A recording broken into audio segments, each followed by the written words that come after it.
Hi viewers, నమస్కారం. నేను మీ సిరి. Welcome back to నిన్ను కోరి.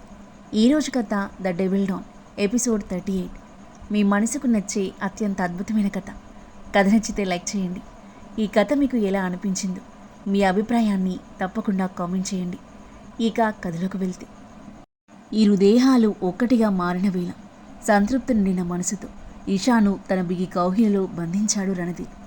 మొదటి కలయిక తర్వాత ఈషా పట్ల అతని ప్రేమ రెట్టింపైంది.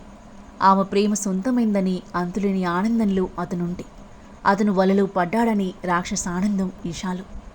ఈషా, మార్నింగ్ బెంగళూరు వెళ్తున్నాను, మళ్ళీ నెక్స్ట్ వీక్ వస్తాను, I will be missing you అంటూ ఆమె తల మీద ముద్దు పెట్టాడు రణదీప్. మీటు అంది ఈషా అతని కౌగిలిలో ఒదిగిపోతూ. మార్నింగ్ బెంగళూరు వెళ్ళిపోయిన రణదీప్ వారం తర్వాత ముంబై తిరిగొచ్చాడు.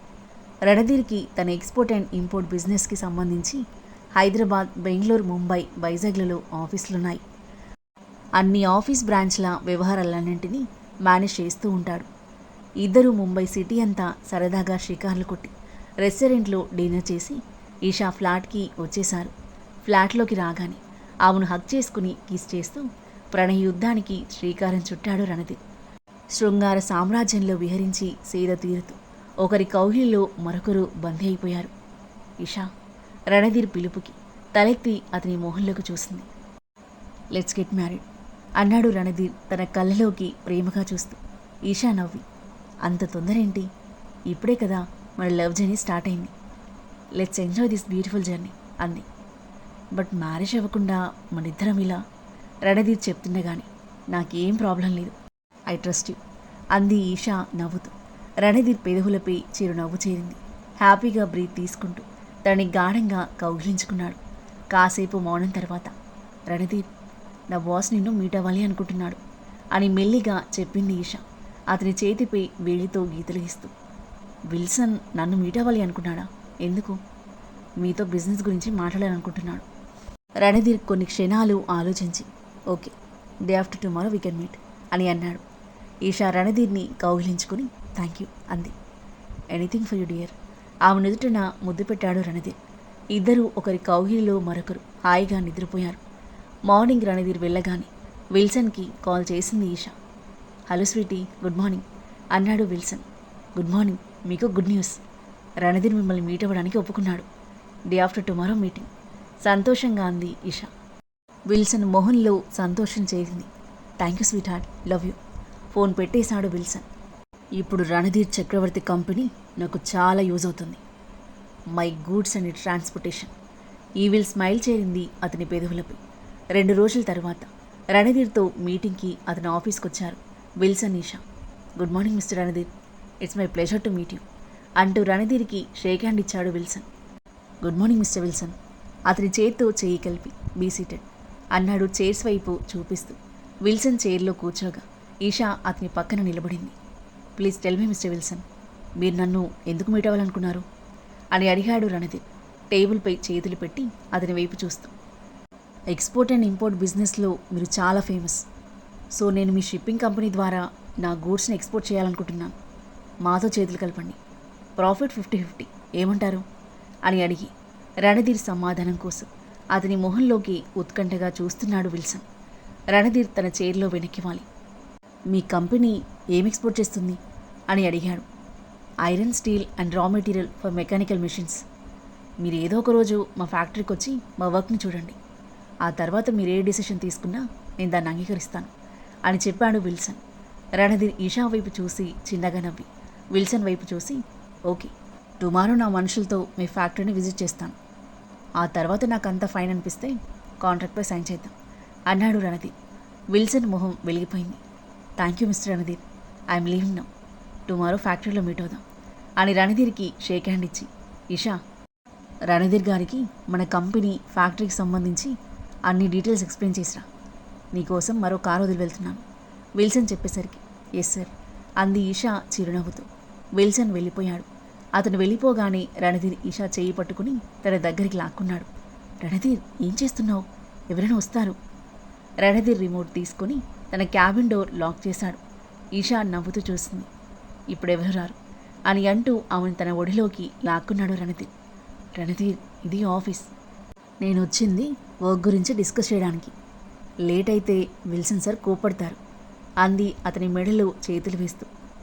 నువ్వు ఈ జాబ్ వదిలేసి నాతో వర్క్ చేయొచ్చు కదా, ఇప్పటికీ ఇద్దరం కలిసే ఉంటాం అన్నాడు ఆమె మొహాన్ని చేతితో తడుముతూ.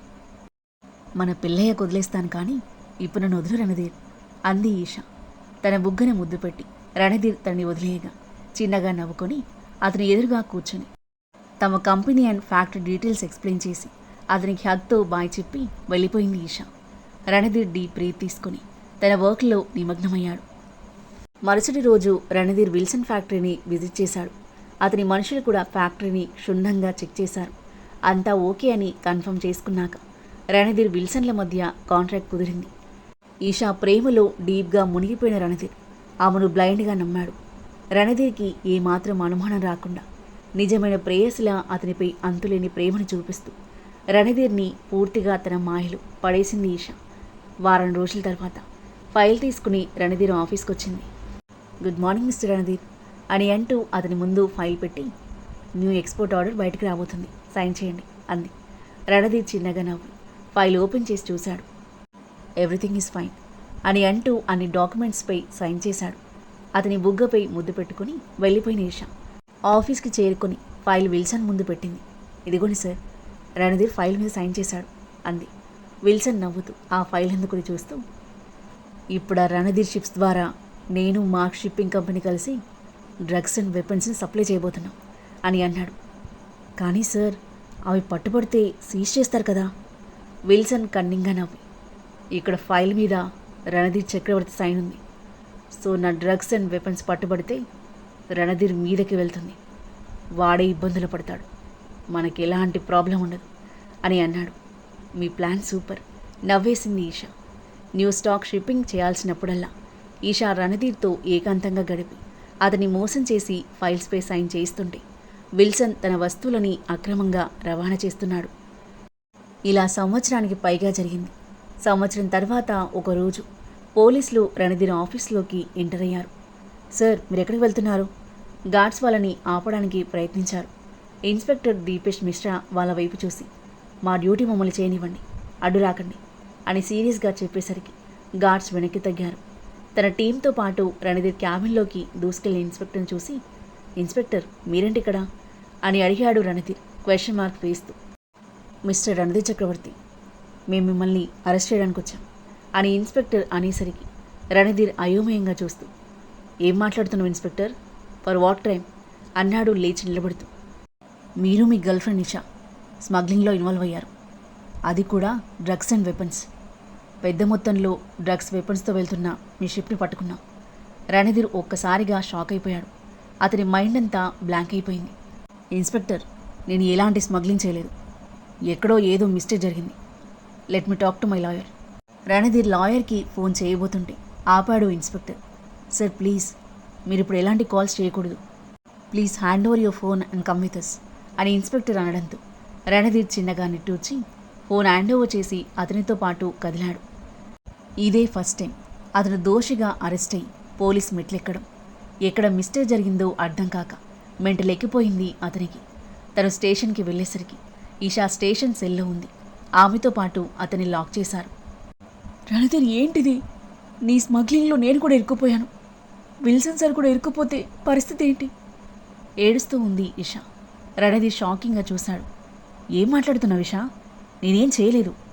స్మగ్లింగ్ లాంటి నీచమైన పని నేను ఎప్పటికీ చేయను. చేయాల్సిన అవసరం నాకేముంది? నాకు నెంబర్ ఆఫ్ బిజినెస్లు ఉన్నాయి, డబ్బుకు లోటే లేదు. నువ్వు అబద్ధం చెప్తున్నావు రణధీర్. నువ్వేం చేయకపోతే పోలీసులు నిన్నెందుకు అరెస్ట్ చేశారు? నీతో పాటు నన్ను కూడా అరెస్ట్ చేశారు అంది ఈషా కోపంగా. తన మాటలకు విస్తుపోయాడు రణధీర్. ఇషా, నీకు నా మీద నమ్మకం లేదా? నీ వల్ల నేను జైల్లో ఉన్నాను రణధీర్, ఇంకే నమ్మమంటావు? ఆమె మాటల్లో రణధీర్ గుండెకు తూటల్లా తగిలాయి. మనసుకు చాలా బాధగా అనిపించింది. ఇంకేం మాట్లాడలేదు, బ్లాంక్గా ఉండిపోయాడు. కాసేపటికి విల్సన్ తన లాయర్తో పాటు పోలీస్ స్టేషన్లోకి ఎంటర్ అయ్యాడు. అతని చూడగానే ఈషా మొహం వెలిగిపోతే రణధీర్ కాస్త రిలీఫ్గా ఫీల్ అయ్యాడు. విల్సన్ లాయర్ ఇన్స్పెక్టర్కి బెయిల్ పేపర్స్ అందజేశాడు. వాటిని చెక్ చేసిన ఇన్స్పెక్టర్, ఆ అమ్మాయి ఈషాని రిలీజ్ చేయండి అని కానిస్టేబుల్కి చెప్పేసరికి రణధీర్ నివ్వెరపోయాడు. విల్సన్, వాట్ ఈస్ దిస్ అన్నాడు కోపంగా. విల్సన్, ఇషా అతనికి సమాధానం చెప్పకుండా వెళ్ళిపోయారు. వాళ్ళ వైపే షాకింగ్గా చూస్తుండిపోయిన రణధీర్కి వాళ్ళు తనని ట్రాప్ చేసి మోసం చేశారని అర్థమవుతుంటే అతని గుండె బగ్గున మండిపోయింది.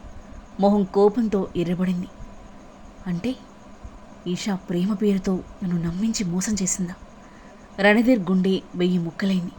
ఆమెతో గడిపిన మూమెంట్స్ అతని కళ్ళ ముందు గిరున తిరిగాయి. అదంతా అబద్ధమని, మోసమని అర్థమవుతుంటే అతని గుండెల్లో గుణపాల గుచ్చుతున్నంత నొప్పిగా ఉంది. అతని లైఫ్లో బిగ్గెస్ట్ హార్ట్ బ్రేక్ అది. Eesha, how could you do this to me? You broke my heart. మిమ్మల్ని వదిలిపెట్టాను. ఆగ్రహంతో రగిలిపోతూ పిడికిలి బిగించి గోడకేసి గట్టిగా కొట్టాడు. కాసేపటికి రియాన్ లాయర్తో వచ్చాడు. లాయర్ ఇన్స్పెక్టర్పై బెయిల్ పేపర్స్ విసిరేసి, రణధీర్ చక్రవర్తి గారిని వదిలిపెట్టండి. ఆయన్ని అరెస్ట్ చేయడానికి మీకెంత ధైర్యం? అరెస్ట్ చేసే ముందు మీరు ఎవరిని అరెస్ట్ చేస్తున్నారో ఆలోచించుండాల్సింది. ఆయన తలుచుకుంటే మీ ఉద్యోగాలు వెంటనే ఊడిపోతాయి అన్నాడు కోపంగా.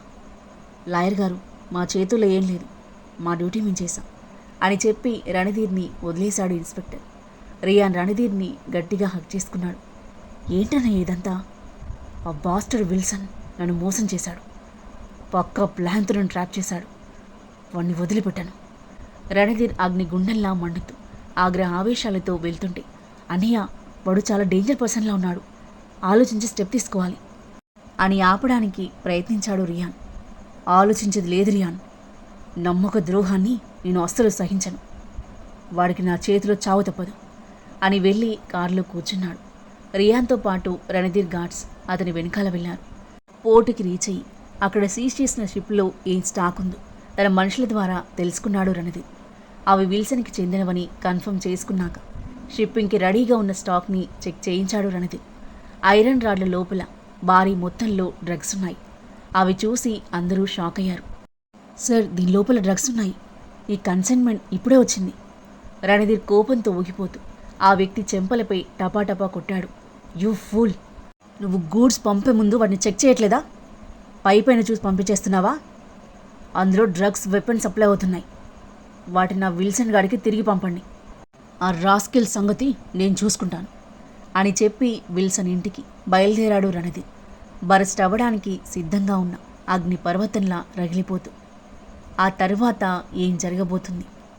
రణధీర్, ఈషా, విల్సన్ల మధ్య ఏం జరగబోతుంది?